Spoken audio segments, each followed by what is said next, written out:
I mean, what do I say? Good Lord.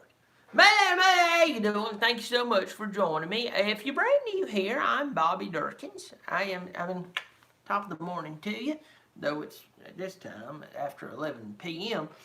Uh, if you're brand new here, tonight we're going to talk about the Texas A&M Aggies at the Alabama Crimson Tide.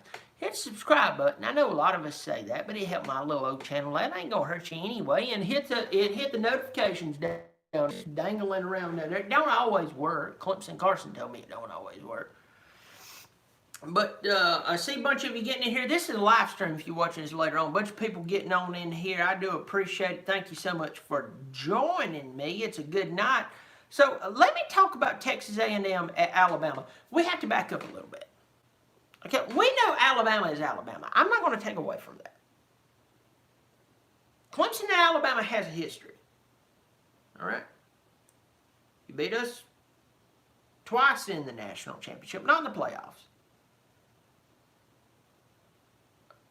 2 times in the national championship, we beat y'all 2 times. And then y'all played us that year with Kelly Bryant. You remember? You beat us 24-6. How did that happen? There's other videos for that. But we're talking about right now. Texas A&M's coming to y'all. Now let's think back to this. Jimbo Fisher's being paid what? $7.5 million to coach Texas A&M. So in that first season, everything looked like, oh, Jimbo's already turned around. He had Kellen Mond. Kellen Mond was doing this. Kellen Mond was doing that.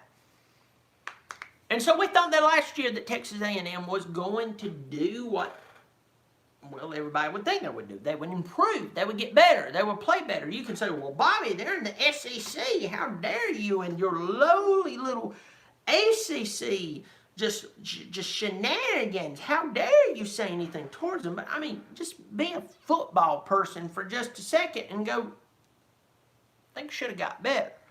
I don't know if other teams had film on him. I don't know if things started going on in the head. I don't know if he started getting full of himself. I don't know what.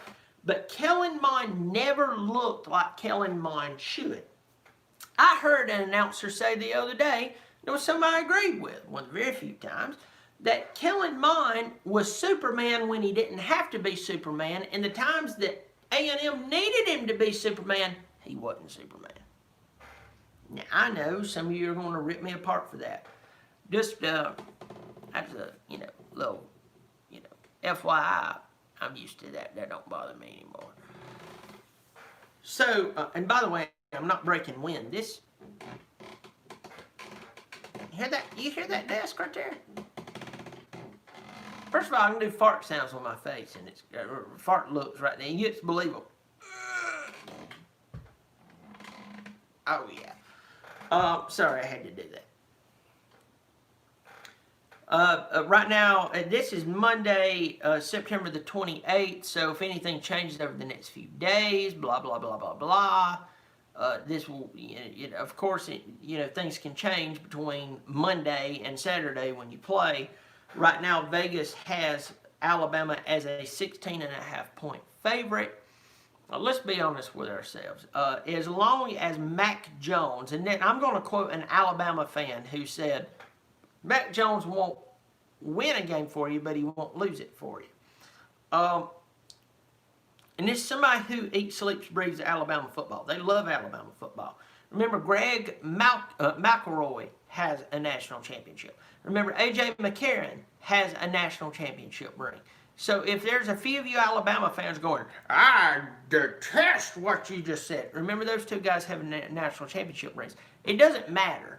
We're talking about college right now. Who cares about the NFL? I don't even care about the NFL. I mean, it's just a bunch of overpaid babies who tells us that, that somehow they're still doing bad when they make a ton of money and they come and go as they please. Off of that. Let's dive into A&M and Alabama. Look, Alabama has a bunch of talent. We know that. We know that the Aggies has Kellen Mond. He's 17 of 28 for 189 yards against Vanderbilt. Okay? I'm just telling you. that Spiller youngin, 8 carries, 117 yards. That's great and stuff.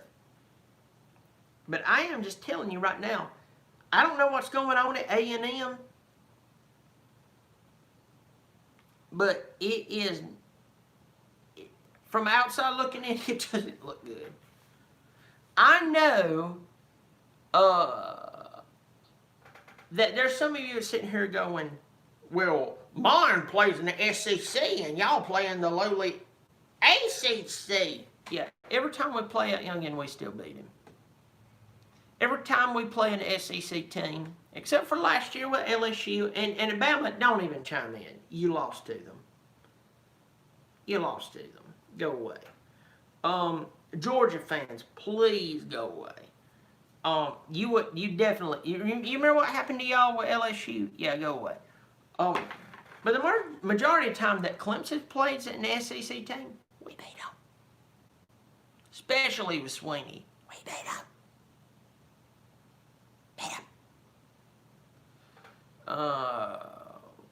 I see a few comments in here that SEC's where the real football is at. Man, you keep doing what you do, make you feel good. I don't know who you pull for. If you pull for Bama, it makes sense, you know. Anyway, because I believe LSU caught lightning in a bottle last year. They did what they did. History won't change. They caught lightning in a bottle. We saw that this past week when a first-year coach, first-year transfer quarterback threw for 623 on LSU. And their fans, by the way, were telling me, there's no drop-off. We're good. Anyway. So let's go down in here. Let's talk about A&M. A&M's coming into this game. They're coming into Alabama. That they're ranked number 13. If you told me that Alabama was ranked number 2, I'd believe you. If you told me that Texas A&M was ranked number 13 coming into this game, I'd go, they're not even in the top 25 by how they played that first game. Well, Bobby, what about COVID? What about last year? What about last year? Was there COVID then? Huh? Was it COVID then? That's what I said to Tennessee fans. How dare you? You're talking about our team like we look bad. I'll have you know you don't know football because we had 44 players who was Garantano looked the same as he did the past 2 years. What are you gonna say?